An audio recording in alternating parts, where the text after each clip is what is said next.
Welcome to the YouTube channel of Jyoti Engineering College. Today I'm going to explain about reciprocating pumps, and let me introduce myself. My name is Harish Envi. I am working as assistant professor in Department of Mechatronics Engineering, Jyoti Engineering College, Cheruturthi, Thrissur. So today I'm going to explain about a new topic, reciprocating pumps. So before going into the details of this topic, let us find a very brief idea about what exactly a pump is. So the pumps can be defined as hydraulic machines which convert the mechanical energy into hydraulic energy. That means any mechanical form of energy can be converted into its corresponding hydraulic energy by using a device. So that device is called as pumps. So there will be a lot of classification of pumps. So under that there is one classification is called, that is reciprocating pumps. That's what I'm going to explain today. So before going to details of these reciprocating pumps, we have to know what exactly a positive displacement pump is. So a positive displacement pump means the liquid is displaced in a direction same as that of the moving element. So you might be thinking about what exactly the term moving element is. It is nothing but like a piston or plunger or ram or diaphragm, etc. So that is what is called a positive displacement pumps. Now a positive displacement pump must not be operated against a closed delivery valve on the discharge side of the pump. A positive displacement pump operating against a closed delivery valve will continue to produce flow, and the power in the discharge line will increase until the line bursts and the pump is severely damaged. So the main peculiarity of a reciprocating pump is it doesn't require a priming process at all. So you might be thinking about what exactly the term priming is all about. So priming is nothing but it's a peripheral process or an external process in order to remove the air bubbles which is being entrapped into the pump casing. So this can be done in very easiest method, that is by simply pouring some external water. So that is what is called a priming. So priming is mostly required for a centrifugal pump as well. But for the reciprocating pump, there is no such kind of question arises, because the air will not be entrapped into the reciprocating pump. That's the main idea. So priming is not at all necessary in the case of a reciprocating pump. So this kind of pump preferred for low discharge and high head applications. Okay. Now in this slide, I'm going to show about a positive displacement pumps can be broadly divided into two types. The first type is called the reciprocating type, and second type is called the rotary type. So in the reciprocating type, the first pump is called reciprocating pump and diaphragm pump. And in the case of rotary type, we have got a lot of pumps like gear pump, vane pump, lobe pump and screw pump. So today in this video, I am only going to show you how a reciprocating type pump works. Okay. Now let us have the figure of a simple reciprocating pump. As you can see in the figure that there are a lot of elements or major elements constituting for a reciprocating pump. The major elements are, or the major parts are, a piston and a cylinder that you can see in the slide, piston and a cylinder. So the piston will slide within the engine cylinder or the pump cylinder to and fro, or left to right and right to left direction, and the piston rod will be connected to a connecting rod via a crank. So whenever the crank rotates from A, B, C, D, so on, the piston will move to and fro within the cylinder. And at the end of cylinder, there will be two pipes. The first pipe is called suction pipe, and second pipe is called discharge or delivery pipe. And the main function of suction pipe is to take water or to suck water from the sump. Sump means nothing but the well or the water which is being stored or conserved in a particular chamber. So that is what is called sump. So, and the suction pipe has got a valve, and that valve is called suction valve, The same way, a delivery pipe has also got a valve which is called a delivery valve, right? So now let us assume that the position of crank is at A. The position of crank is at A. So what will happen? The piston will be at its extreme left position. In that case, there is no suction or no discharge, nothing will happen. Now, whenever the crank rotates from A to C, that is towards the right side, what will happen? The piston will go from left to extreme right. In that case, the suction valve will automatically open due to the pressure difference, and the pressure inside the cylinder at this position or at this point of time is purely partial vacuum pressure. That is, the pressure which is very less than the value of atmospheric pressure is called vacuum pressure. And at the same time, purely atmospheric pressure is acting on sump. So there is a huge pressure difference in between the sump and as well as the cylinder, so that the water will be pushed or rushed through the suction pipe, through the suction valve into the cylinder, whereby the cylinder will be filled with water or the liquid to be pumped. So remember that now the position of the crank is at C. So the position of crank has started travel from A to C. That's one complete diameter of the crank.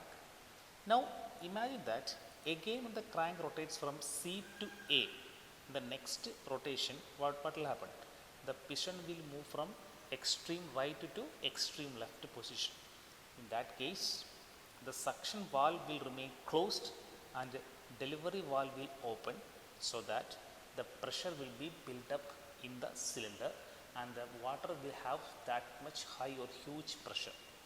So this pressurized water will again be pumped or discharged or delivered through the delivery valve to the delivery pipe and to the delivery side. So at which elevation do we want to pump the water? So this is actually the very basic working principle behind all reciprocating type pump. I think you follow my class. Now, in that case, in this figure, I have written some two important designations like HS and HD. So HS means suction head, that is the head of water, the suction side, and HD is the delivery head or discharge head. Okay.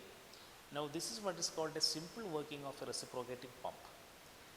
Now, as I have already explained this one earlier, the main parts of a reciprocating pump are a cylinder with a piston rod, connecting rod and a crank. Then second one, a suction pipe. Third one, a delivery pipe. Fourth one, suction valve, and finally a delivery valve. Then the working of the pump has already been told. So when the crank starts rotating, piston moves to and fro in the cylinder. When the crank is at A, piston is at extreme left position in the cylinder. As the crank rotates from A to C, that is 0 degree to 180 degree, piston moves right in the cylinder. Movement of the piston creates a partial vacuum in the cylinder, so that suction valve opens and liquid enters the cylinder. When the crank rotates from C to A, what will happen? Piston moves towards left, exerts a thrust and increases the pressure of the liquid. Suction valve closes and delivery valve opens. Liquid is forced into the delivery pipe. This is a very basic working, so simple basic working principle behind a reciprocating pump. Okay. Now this is another view of a reciprocating pump. Okay. Now the next slide, I am going to show you the different classification of reciprocating pumps. So according to the water being in contact with the piston, so based on the water which is being in contact with the piston, we can classify this reciprocating pump into two types. The first type is called a single acting pump and double acting pump. So what is double acting? Water is in contact with the two sides of the piston, and according to the number of cylinders, again we can classify into three types: single cylinder pumps, double cylinder pumps, and three cylinder pumps. So a double cylinder can be also called as duplex pump, and for three cylinder, triplex pump. So this is a very basic simple figure of a double acting reciprocating pump. As you can see here, the water which is being contact with the two sides of the piston.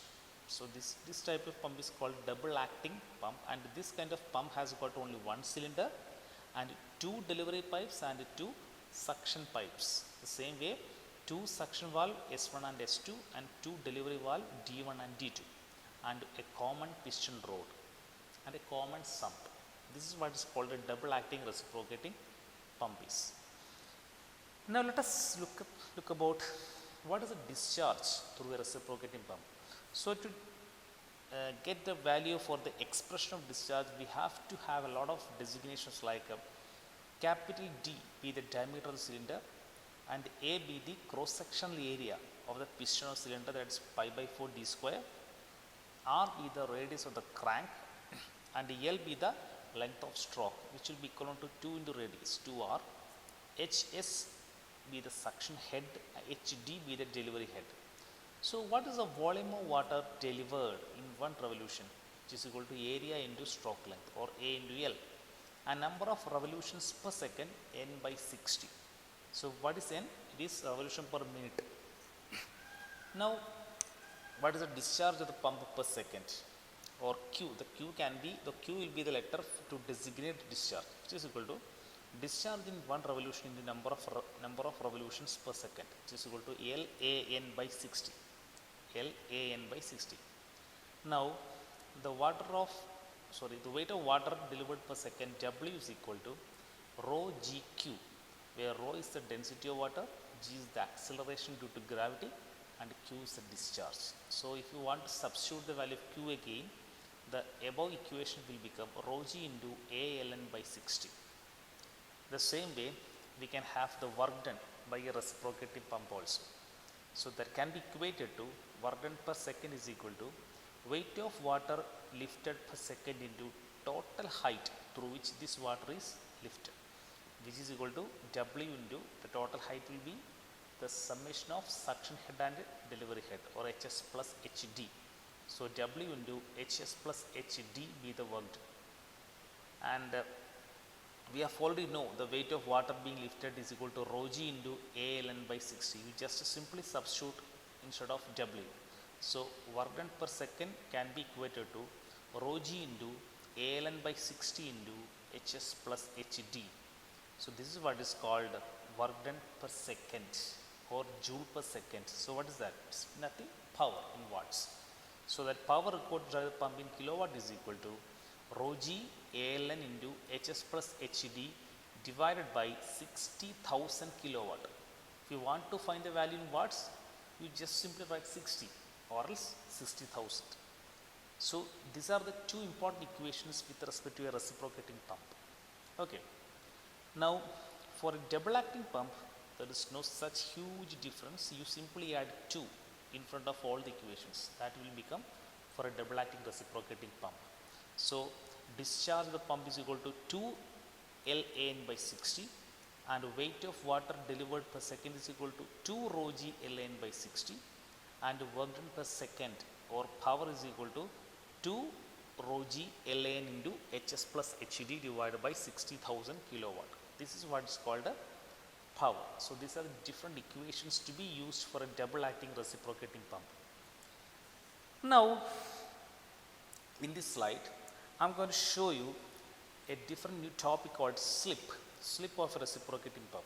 So slip is nothing but the difference between the theoretical discharge and actual discharge, QTH and QACT. So this is what is called slip, the difference between theoretical discharge and actual discharge. And percentage of slip can be also found out by QTH minus Q actual divided by QTH into 100. So what is Q actual by QTH? Nothing but coefficient of discharge CD. So you just simply substitute instead of Q actual by QTH. So the equation would become 1 minus CD into 100%. So this is the simple formula to find out the percentage of slip. Okay. Now there may be a new term called negative slip. So if the actual discharge is greater than the theoretical discharge, the slip of the pump will become negative. So we already know that the equation is slip equation is theoretical discharge minus actual discharge. So we will be getting the value plus, because theoretical discharge will be always larger. But in some cases or other, if the actual discharge value is more compared to theoretical discharge, we will be getting a negative value. So that is what is called negative slip, that's all. So negative slip occurs when the delivery pipe is short, suction pipe is long, and the pump is running at very high speeds. These are the different reasons or conditions for a negative slip. Okay. Now, another new topic is called, with respect to reciprocating pump, is indicator diagram. So, what's an indicator diagram? Indicator diagram for a reciprocating pump is a graph between pressure head in the cylinder and the distance travelled by the piston from the inner dead center for one complete revolution of the crank. This is nothing but a graph, a simple graph with taking pressure head in the x-axis, as you can see in the graph, pressure head in the y-axis and stroke length in the x-axis. So that is what is called indicator diagram in ideal case. Here you can see that the line, dotted line EF be the atmospheric pressure head, which is equal to 10.3 meters of water. Okay, and there will be two lines AB and CD. AB is called suction stroke, the water being sucked to the cylinder. So suction will always be less than the value of atmospheric pressure. Then only the water will be sucked up to the cylinder. So AB can always be drawn under the line EF. So AB is called what? The stroke length or suction stroke. So the value will be theta is equal to 0 to 180 degree. Now, how the delivery stroke happens?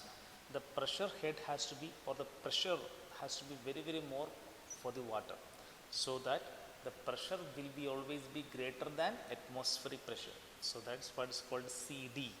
So that stroke is called delivery stroke. So that is CD.